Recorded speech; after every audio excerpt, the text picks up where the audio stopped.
মই এতিয়া আমাৰ সকলোৰে শ্ৰদ্ধাৰ সন্মানীয় মাননীয় মুখ্যমন্ত্ৰী মহোদয়ক আজিৰ যি আনুষ্ঠানিকতা যে হোজাই জিলাৰ আনুষ্ঠানিকভাৱে উদ্বোধন কৰাৰ কাৰণে মই তেখেতক অনুৰোধ কৰিম। ছাৰে এতিয়া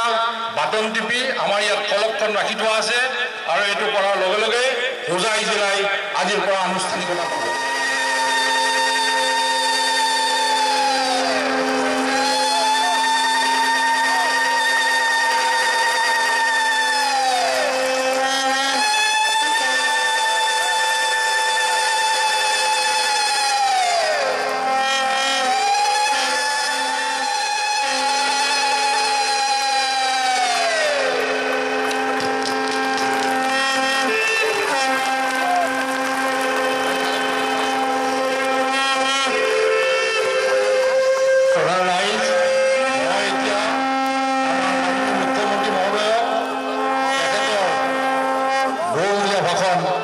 ৰাখিবৰ কাৰণে অনুৰোধ কৰিছোঁ। এয়া আপোনালোকৰ আগত আমাৰ সকলোৰে আদৰৰ মাননীয় মুখ্যমন্ত্ৰী মহোদয়।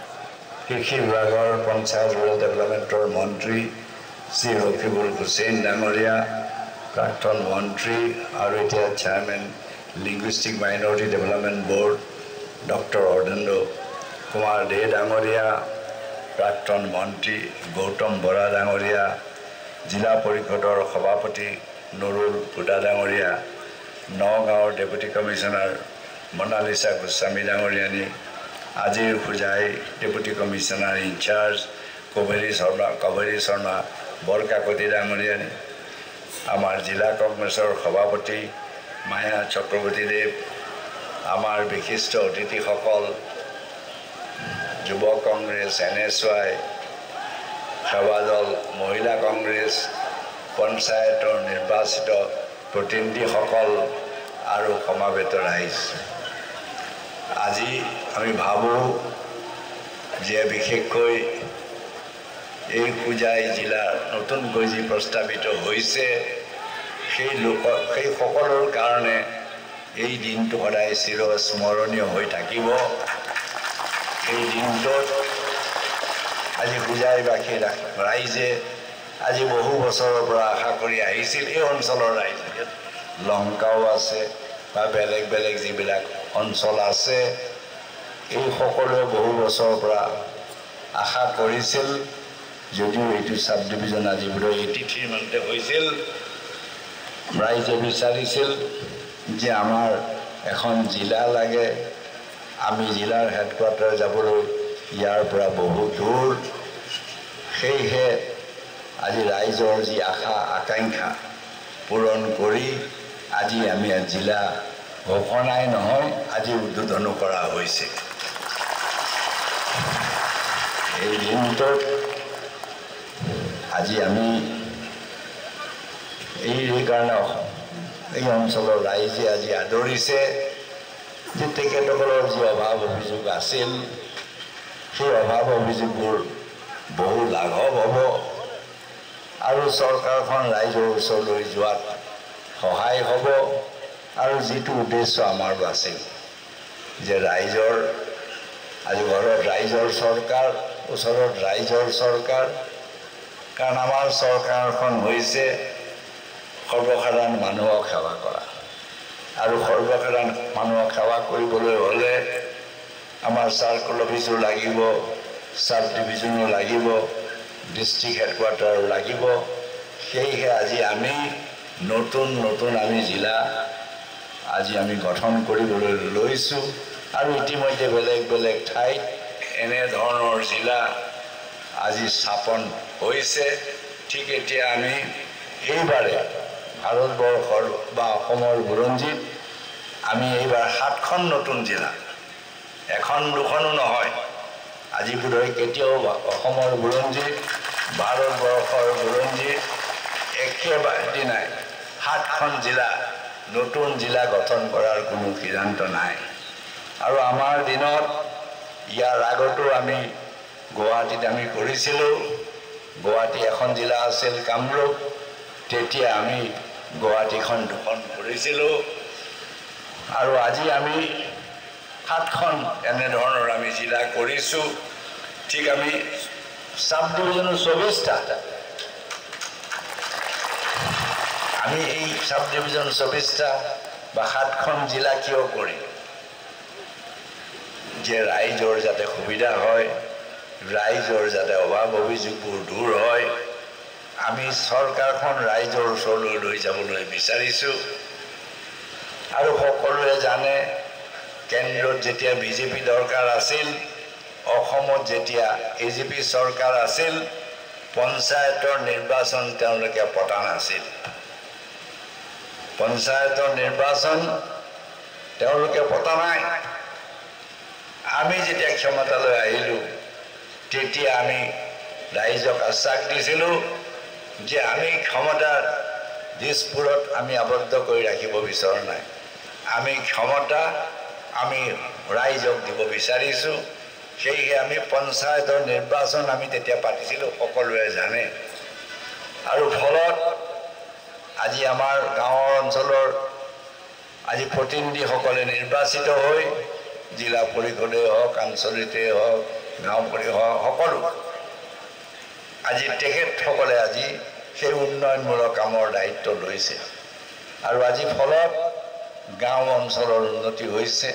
ভিতৰুৱা অঞ্চলৰ উন্নতি হৈছে আমি আৰু উন্নতি হ'বলৈ বিচাৰিছোঁ আমি বিচাৰিছোঁ যে যোৱা 17-15টা বছৰত আজি গাঁৱতে হওক আজি ৰাস্তা কওক দলং কওক খোৱা পানীয়েই কওক স্কুল ঘৰেই কওক হস্পিটেলেই হওক সেলফ হেল্প গ্ৰুপেই হওক বিভিন্ন ধৰণৰ যিবোৰ আঁচনি আছে সেই আঁচনিবিলাক ট্ৰেক্টৰ দিয়াই হওক পাৱাৰ টিলাৰ দিলাই হওক ল'ৰা ছোৱালী ক'ৰবাত চাইকেল দিয়াই ছোৱালী চাইকেলেই হওক কম্পিউটাৰ দিয়াই হওক আজি মাইনৰিটিসকলৰ উন্নতি আমি সকলো মাইনৰিটি চাহ বাগানৰে কওক কাৰ্বি ভাই ভনীসকলে কওক গোৰ্খাসকলকে কওক আজি আমাৰ পাঞ্জাবী ভাই ভনীসকলৰে হওক আমি সকলোৰে আমি উন্নতি বিচাৰিছোঁ আৰু সেই উন্নতি কৰিবলৈ হ'লে আমাৰ মাজত মিলাপ্ৰীতিও থাকিব লাগিব আজি যদি আমাৰ মাজত আজি দ্বন্দ্ব কৰি থাকোঁ ভাষাৰ নামত কেতিয়াবা ধৰ্মৰ নামত আজি বিজেপিয়ে কি কৰিবলৈ বিচাৰিছে তেওঁলোকে ধৰ্মৰ নামত আজি দেশখন আমাৰ মাজত বিভেদ সৃষ্টি কৰিবলৈ বিচাৰিছে তেওঁলোকে বিভেদ সৃষ্টি কৰিবলৈ বিচাৰিছে তেওঁলোকে উন্নতি বিচৰা নাই যেতিয়া সংঘাত হৈ থাকিব ডেভেলপমেণ্ট কৰক আৰু যদি ডেভেলপমেণ্ট নহয় কোনখিনি মানুহৰ লোকচান হ'ব এই দুখীয়া মানুহৰ লোকচান কাৰ বেছি হ'ব যেতিয়া নানান ধৰণৰ সংঘৰ্ষ হয় দুখীয়া মানুহৰ লোকচান বেছি হয় ধনী মানুহৰ অলপ লোকচান হ'লেও তেওঁলোকে সেই লোকচান বহন কৰিব পাৰিব আজি আমি দুখীয়া মানুহৰ উন্নতি কৰিবলৈ হ'লে আমি আমাৰ মাজত মিলাপ্ৰীতি থাকিব লাগিব এতিয়া ইয়াতে কিমান সকলো ধৰণৰ মানুহ আছে অসমীয়াও আছে বেংগলীও আছে হিন্দী স্পিকিং আছে বাগানৰ আছে মণিপুৰীয়ে কওক শিখেই কওক কাৰ্বি ভাই ভনীয়ে কওক ডিমাচাই কওক বিহাৰীয়ে কওক নেপালী ভাই ভনীয়ে হওক ইয়াত কি নাই থাকিবই হিন্দু কওক মুছলমান কওক খ্ৰীষ্টিয়ান কওক বুদ্ধিষ্ট কওক আজি আমি মিলিজুলি থাকিব লাগিব মিলিজুলি থাকি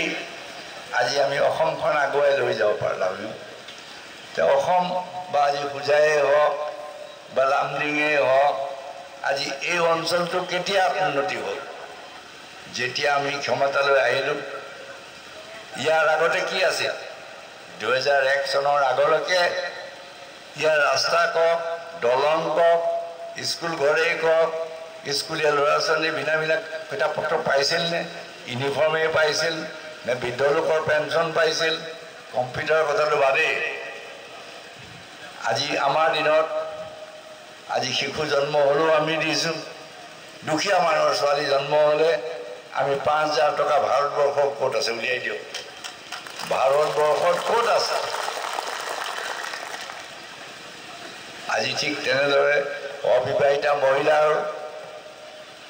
আজি নবোৱাৰীয়ে হওক মাজনীয়ে হওক মামণিয়ে হওক এই বিভিন্ন ধৰণৰ যিবোৰ আঁচনি আছে এই আঁচনিবোৰ ক'ত আছে গৰ্ভৱতী মহিলাকো আমি দিছোঁ 1000 এতিয়া 2000 ক'ত আছে ভাৰতবৰ্ষত দেখুৱাই দিওঁ যে আমি দুখীয়া মানুহক সহায় কৰাৰ আঁচনি ভাৰতবৰ্ষত ক'তো নাই আজি আমাক সেইকাৰণে সমালোচনা কৰে আমাক খুঁটা দিলে সমালোচনা কৰে কম্বল দিলে সমালোচনা কৰে আঁঠুৱা দিলে সমালোচনা কৰে দুখীয়া মানুহক সহায় কৰাটো আমাৰ ৰাজনীতি আমি কৰি গৈ থাকিম আজি সস্তা দামত চাউল কাৰ আঁচনি আছে সোনিয়া গান্ধী মনমোহন সিঙৰ যাৰ ফলত 3 টকা আমি কৈছোঁ আৰু 1 টকা কমাই দিছোঁ মই কৈছোঁ আমি 2 টকাকৈ দিম এই কামবোৰ কোনে কৰিছে আৰু সেইবোৰ কোৱাৰ কাৰণে মোক সমালোচনা কৰিছে কালি হিমন্ত বিশ্ব শৰ্মাই কৈছে কি যে সাব ডিভিজনবোৰ বোলে মই মাহ চাউল দিয়া এনেকৈ বিলাই ফুৰিছোঁ আৰু দিম সাব ডিভিজন যাতে এডমিনিষ্ট্ৰেশ্যন ৰাইজক সেৱা কৰিব পাৰে তেওঁলোকে সাব ডিভিজন দিয়া নিবিচাৰে বুজাই দিয়াৰ অপ'জ কৰিছে আনকি যেতিয়া গুৱাহাটী আমি দিছিলোঁ তেতিয়া তেওঁ সেইখনো অপ'জ কৰিছে তেতিয়া প্ৰথম মই এখন দিছিলোঁ কামৰূপখন ভাঙি এখন ৰুৰেল গুৱাহাটী কৰিছিলোঁ এখন মেট্ৰ' কৰিছিল তাতো তেওঁলোকে অপ'জ কৰিছিল আজি তেওঁলোকে আজি সেইধৰণে আজি আমি কৈছোঁ ব্লকো কৰি দিম কৈছে যমুনা মুখৰো এটা কৰিম ব্লক কৰিব লাগিব য'ত আমি ব্লকো বঢ়াম আমি চৰকাৰখন ৰাইজৰ ওচৰলৈ লৈ যাব বিচাৰে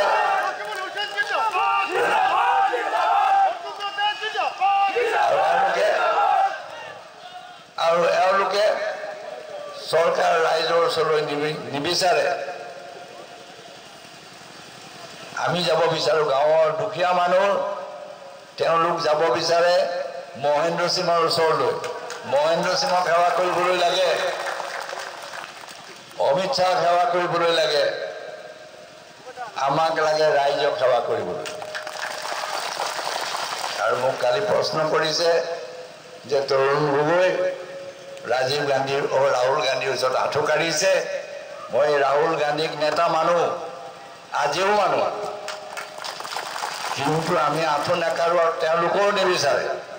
আৰু মই আঁঠু কাঢ়িম এই দুখীয়া মানুহৰ ওচৰত আজিও আঁঠু কাঢ়িছোঁ আৰু তেওঁ আঁঠু কাঢ়াত মহেন্দ্ৰ সিং সৰু তেওঁ কি আছে সভাপতি মুখ্যমন্ত্ৰী হয় আকৌ তেওঁ ভৰিত ধৰে অৰুণ জেটলীৰ আমিতো কোনোদিন ধৰা নাই ইন্দিৰা গান্ধীয়েও ধৰা নাই বিচৰাও মনমোহন সিঙেও বিচৰা নাই ৰাজীৱ গান্ধীয়েও বিচৰা নাই এওঁলোক হৈছে ভৰিত ধৰা নেতা কি কাম কৰিব যি দলে ভৰিত ধৰি থাকে এই নেতাবিলাকে অসমৰ কি কৰিব অসমৰ এতিয়া আমাৰ বিশেষ মৰ্যাদা কাটি দিলে মনে মনে আছে মাতিবলৈ সাহস নাই বেৰু কাপোৰো আজি আমি নহয় আজি আমি কৈছোঁ আজি মোকো কৃপান দিছে এই কৃপানে আমি যিবিলাক আমাৰ বিৰোধিতা কৰিব সেইবিলাকক আমি ধ্বংস কৰিম মই কৈছোঁ কৃপা হওক হেংদাং হওক আমাৰ ধনুকাৰ হওক এই সকলোবোৰ লৈ যিটো শক্তিয়ে অসমৰ বিৰুদ্ধে কাম কৰিব অসমৰ আমাৰ মাজত সদ্ভাৱ সম্পত্তি ধ্বংস কৰিবলৈ বিচাৰে সেই সকলোকে আমি পৰাজয় কৰিম আজি আমাৰ লগত আদিবাসীয়েই কওক হেংনামেই কওক আজি সকলো কি কয় কৃপালেই কওক সকলো এই সকলোবিলাক লৈ যি অপশক্তি বুলি কয় এই জিলাখন কোনো এটা আমি জাতিৰ কাৰণে দিয়া নাই কোনো এটা ধৰ্মৰ কাৰণে দিয়া নাই সকলো মানুহৰ বিশেষকৈ দুখীয়া মানুহৰ কাৰণে এই জিলাখন দিয়া হৈছে আমাৰ মালিক হৈছে অসমৰ দুখীয়া মানুহ আৰু ইয়াৰ দুখীয়া মানুহখিনি মোৰ মালিক তেওঁলোকে মোক নিৰ্দেশ দিয়ে মই মানি চলিম হয় তেওঁলোকৰ বহুত সমস্যা আছে অসমৰ সমস্যা আছে আমাৰ মহিলাসকলৰ সমস্যা আছে কৃষকসকলৰ সমস্যা আছে আজি এই কাগজত পঢ়িছোঁ যে তেওঁ প্ৰায় 3 মিনিটে এজন কৃষক মৰে অসমততো আমি শুনা নাই আজি হাজাৰ হাজাৰ কৃষক মৰিছে তেন্তে চক আৰু তেওঁলোকে আচ্ছা দিনৰ কথা কয় আচ্ছা দিন ক'ত আহিল দাইলৰ দাম বাঢ়িল সকলো বস্তুৰ দাম বাঢ়িল চাকৰি বন্ধ হ'ল আকৌ আমাক কয় যে আমি বিদেশী বোলে আমি কি কয় ৰক্ষণাবেক্ষণ দিয়াত আছোঁ আমি কোনো বিদেশী ৰক্ষণাবেক্ষণ দিয়াত নাই আমি কিন্তু কোনো ভাৰতীয় নাগৰিক বিদেশী বুলি চিনাক্ত কৰিলেও আমি কৰিবলৈ দিম যিবিলাক ভাৰতীয় নাগৰিক সেইবিলাকো কয় বেংগলীসকলৰ কথা কৈছিল যে আমি কি কয় নাগৰিকতা দিম ৰিফিউজি দিম ক'ত দিলে ভোটটো লৈ গুচি গ'ল ভোট লোৱাৰ সময় সকলো দিব এতিয়াও আহি সকলো দিব মন্ত্ৰী আহি আছে ৰুৰেল ডেভেলপমেণ্টৰ কাম কিমান কৰিলে ৰুকি হুছেইনে জানে আহি ইয়াত অপপ্ৰচাৰ কৰি গ'ল আমাৰ এই জিলাখনো আমি কাৰ কাৰণে কৰিছোঁ ৰুৰেল ডেভেলপমেণ্টৰ কৃষকসকলৰ ৰোৱনী বোৱনী চাহ শ্ৰমিক হ'ব পাৰে মজদুৰ ভাই ভনীসকল সকলোৰে আজি ইয়াত সকলো ধৰণৰ মানুহ আছে আৰু এইখন অসমত বিভিন্ন সময়ত বিভিন্ন মানুহ আহিছে আহি নিগাজিকৈ এইখন নিজৰ হাৱা পানী খাই এইখন নিজৰ প্ৰদেশ বুলি সকলোৱে গণ্য কৰিছে শিখসকলে হওক বিভিন্নসকলে হওক আমি এটা মিলাপ প্ৰীতিৰ য'ত শংকৰদেৱো আছিল মাধৱদেৱো আছিল আজান ফকীৰো আছিল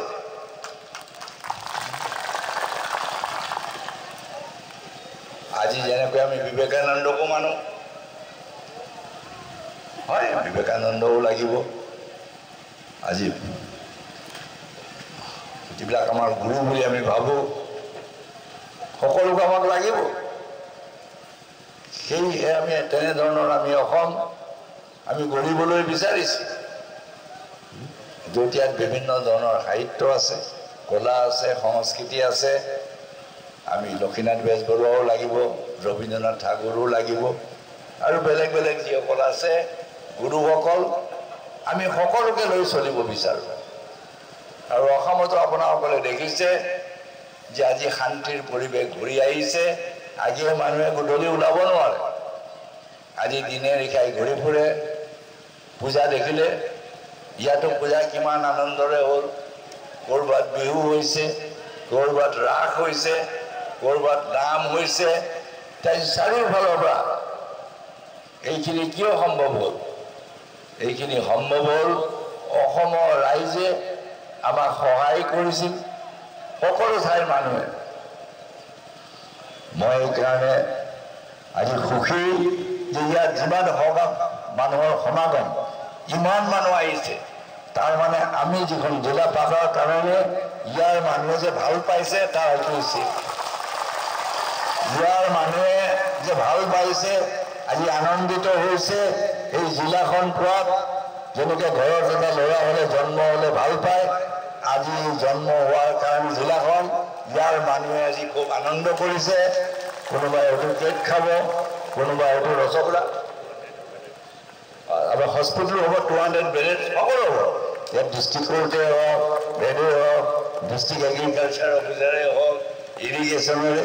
এখন জিলা হোৱাৰ লগে লগে যিমান আমাৰ ডিপাৰ্টমেণ্ট আছে হেল্থৰে হওক পুলিচৰে হওক সকলো যেতিয়া ডিপাৰ্টমেণ্ট আহিব ইয়াৰ উন্নতি আৰু হ'ব ইয়াৰ উন্নতি চাৰিওফালৰ পৰা হ'ব আজি আমাৰ সেইটোৱে আমাৰ উদ্দেশ্য আজি মই ভাল পাইছোঁ যে আমাৰ যে যিটো সিদ্ধান্ত আছিল সিদ্ধান্ত ৰাইজে যে ইমান ভাল পাব মই ভবা নাছিলোঁ ৰাইজে যে ইমান ভাল পাইছে তাৰমানে আমি ধৰি লৈছোঁ আমাৰ সিদ্ধান্তটো শুদ্ধ আছে হয় কিছুমানে বেয়া পাইছে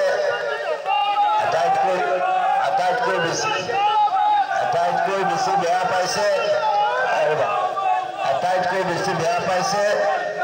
বিজেপি আৰু এই ৰাজ্য আটাইতকৈ বেয়া পাইছে জিলা দিয়াৰ কাৰণে এওঁলোকে ভাল পোৱা নাই আজি সেয়ে আমি কৈছো আমাৰো নিৰ্বাচন আহি আছে মই ভাবো যে আমাক ৰাইজে মনত পেলাই থাকিব মই জানো যোৱাবাৰ পাৰ্লিয়ামেণ্টত অলপ তেওঁলোকে যেনেধৰণে প্ৰচাৰ কৰিলে আচ্ছা দিন আৰু মানুহে বিশ্বাস কৰিছিল যে আচ্ছা দিন আহিব বস্তুৰ দাম কমিব ইয়াত সকলো ধৰণৰ মানুহে চাকৰি পাব অসমৰ ভাল দিন আহিব এতিয়া দেখিছে উল্টা খৰ বুলি যে কয় এটা উল্টা খৰ মাৰি আছে আকৌ নিৰ্বাচনত আহিব আকৌ আশ্বাস দিব হিন্দুসকলক দিব আশ্বাস বেংগলীসকলক দিব 6টা কমিটিক দিব নিবনুৱা যুৱকসকলক দিব আহি ডাঙৰ ডাঙৰ কথা ক'ব তেওঁলোক কথা কয় কাম নকৰে আমি কাম কৰোঁ এইটোৱেই পাৰ্থক্য তেওঁলোক হৈছে কথাত চহকী আমি কামত চহকী মই দীঘলীয়া নকওঁ শেষত মই সকলোকে ধন্যবাদ দিছোঁ আৰু বিশেষকৈ বক্তব্য হুছেইনে হওক আমাৰ ডক্টৰ দে হওক গতিকে সকলোতো দেটো লাগিয়ে থাকে সদায় যে অঞ্চলটো কেনেকৈ ডেভেলপমেণ্ট হয় লাগিব এইবাৰ আমি বাকীকেইটা সমষ্টিও লামডিঙো আমি জিকিব লাগিব যমুনামুখো জিকিব লাগিব এইবাৰ যমুনামুখ দখল কৰক লামডিং দখল কৰক এই জিলাখনক আমি আৰু সহায় কৰি দিম আৰু এইকাৰণে এই জিলাখন দিছোঁ যাতে ৰাইজৰ সুবিধা হয় তেওঁলোকৰ নেতাসকলে ভাল পোৱা নাই তেওঁলোকে ৰাইজৰ সুবিধা নালাগে তেওঁলোকে নিজে MLA হ'ব লাগে হয় পুতেকক লাগে নহয় ভায়েকক কৰিবলৈ লাগে তাৰ বাদে একো নাই এই দুআষাৰ কৈ মই আজি এই অনুষ্ঠান আজি এই জিলাখন আজি উদ্বোধন কৰিলোঁ আজি খুব ভাল পাইছোঁ আৰু মোৰ জীৱনত এইবাৰ 7খন জিলাৰ ভিতৰত এইখনে মই প্ৰথম উদ্বোধন কৰিছোঁ সেইকাৰণে এই জিলাখনৰ প্ৰতি মোৰ মৰম থকাটো স্বাভাৱিক এই দুআষাৰ কৈ সকলো আন্তৰিক শুভেচ্ছা জনাই সামৰণিছোঁ জয় আই অসম জয়